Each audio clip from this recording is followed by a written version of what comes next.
Don't throw away your old, stained bamboo blinds. Here is how you bring them back to life.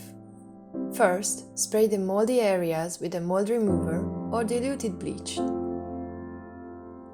Let it sit for about 15 minutes, then use a heavy-duty sponge to scrub away the mold.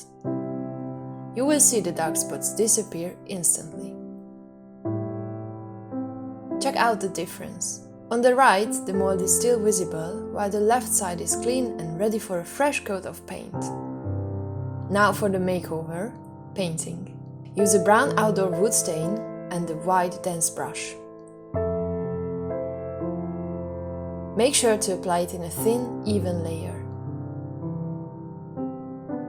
Once one side is done, flip it over and coat the back as well.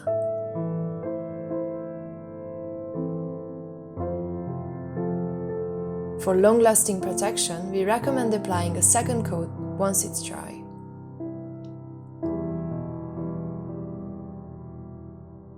And here is the final result. The blinds are clean, stylish, and ready to protect your home for many more years.